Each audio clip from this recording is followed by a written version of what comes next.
Surface charge density, क्योंकि हम जानते हैं कि आवेश का पृष्ठ घनत्व तो है कि, तो किसी गॉसियन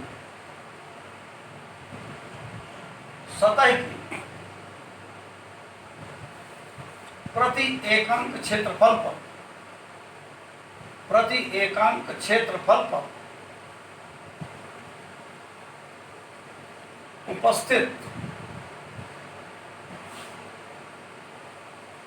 आवेश की मात्रा को आवेश का पृष्ठ घनत्व कहते हैं। आवेश का पृष्ठ घनत्व कहते हैं। इसे सिग्मा से व्यक्त करते हैं।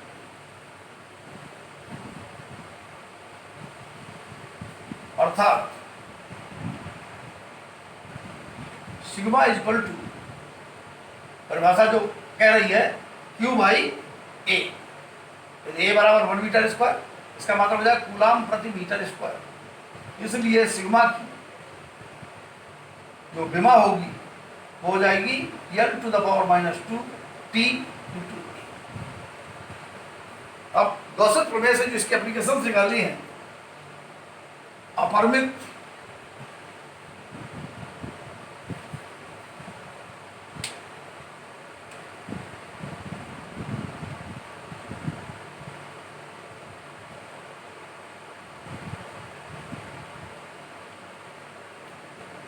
बल्कि ये एक समानावेशित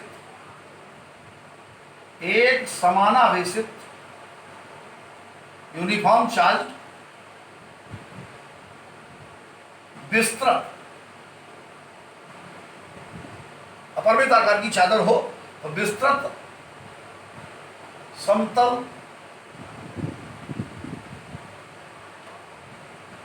चादर के निकट वैद्युत क्षेत्र की तीव्रता,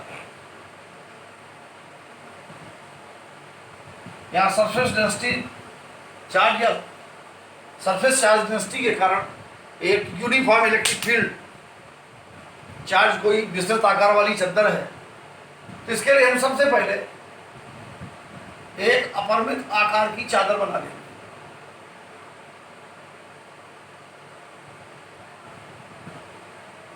अपरिमित आकार की, जिसका एक बहुत लंबाई चौड़ाई है, इसके निकट इसको अगर हम धन Q आवेश देते हैं तो स्वाभाविक है ये इसकी सतह पर समान रूप से फैल जाएगा।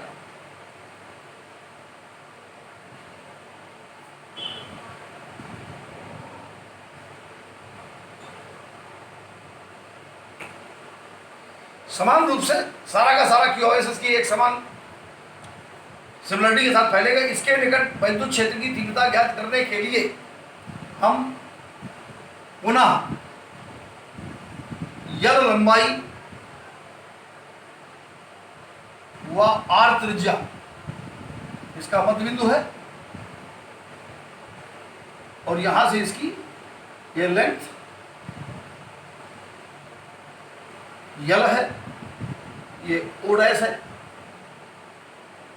R त्रिज्या व L लंबाई के एक गॉसियन बेलनाकार सतह की कल्पना करेंगे।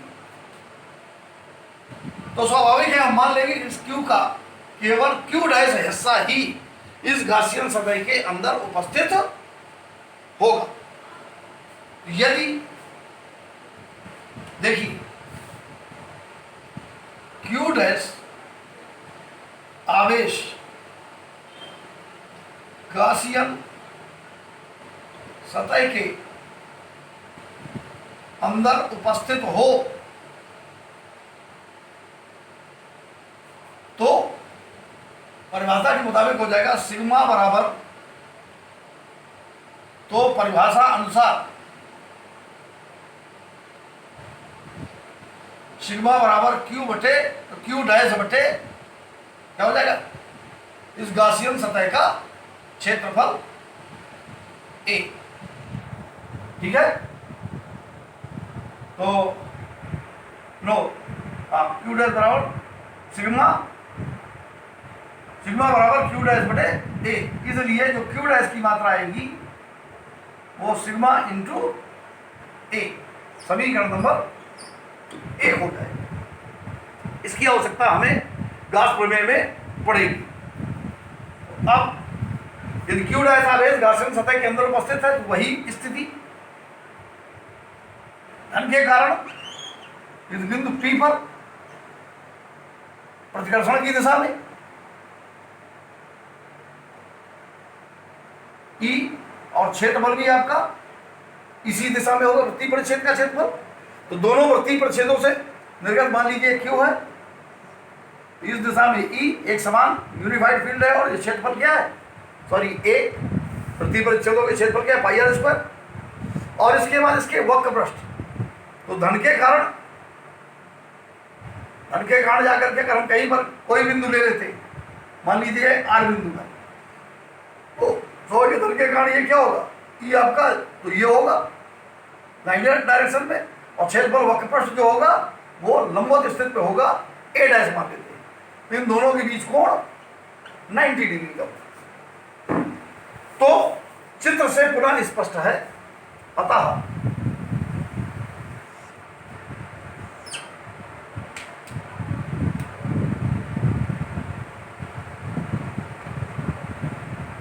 चित्र से स्पष्ट है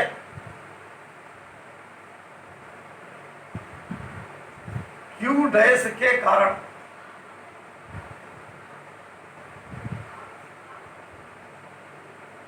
इस संपूर्ण गॉसियन सतह से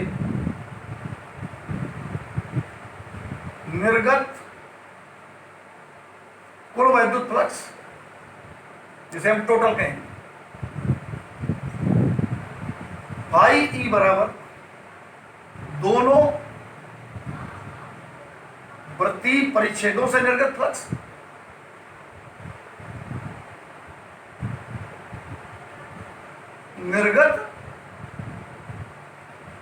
फ्लक्स प्लस वक्र पृष्ठ से निर्गत फ्लक्स, वक्र पृष्ठ से निर्गत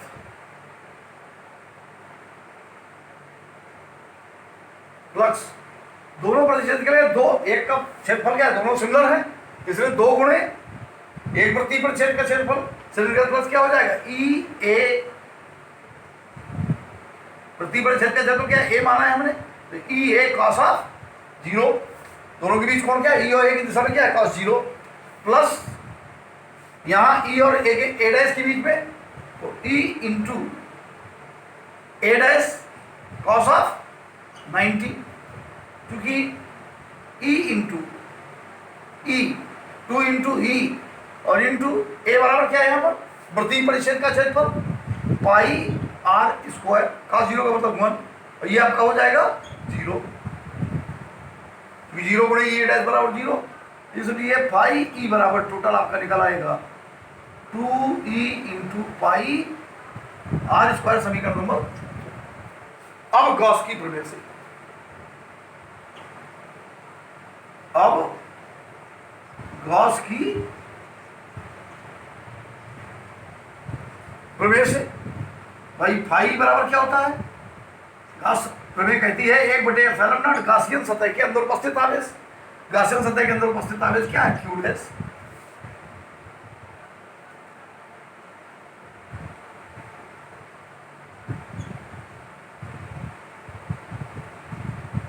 गॉसियन सतह में जो बेलनाकार सतह होगी वक्र पृष्ठ क्या होगा, एक्चुअल में टोटल केवल वृत्तीय परिच्छेदों से ही फ्लक्स निकल करके जा रहा है, उससे तो निकला ही नहीं रहा, इसलिए जो यहाँ पर क्यू डैश की वैल्यू है लैम्डा इंटू कितना है, सिग्मा इंटू ए, सिग्मा इंटू ए और बटे एप्सिलॉन नॉट। ठीक है, समीकरण नंबर 3 हो गए, इनकी तुलना कर ले जरा। तो समीकरण 2 व 3 की तुलना करने पर 2 इंटू पाई आर स्क्वायर बराबर सिग्मा, और यहां पर ए जो है आपका पाई आर स्क्वायर ही है बटे epsilon naught. Pi r square से पाई आर स्क्वायर कैंसिल हो जाएगा, क्योंकि वक्र पृष्ठ वाला तो 90 होने के कारण उससे कोई प्रश्न निर्गत नहीं हो रहा। तो जो ए लिया गया है वो ए क्या है कि पाई आर स्क्वायर, ये वृत्ति परिच्छेद का क्षेत्रफल, इसलिए ई बराबर सिग्मा बटे 2 एप्सिलॉन नॉट। यही electric field of intensity due to surface density of the charge with uniform charge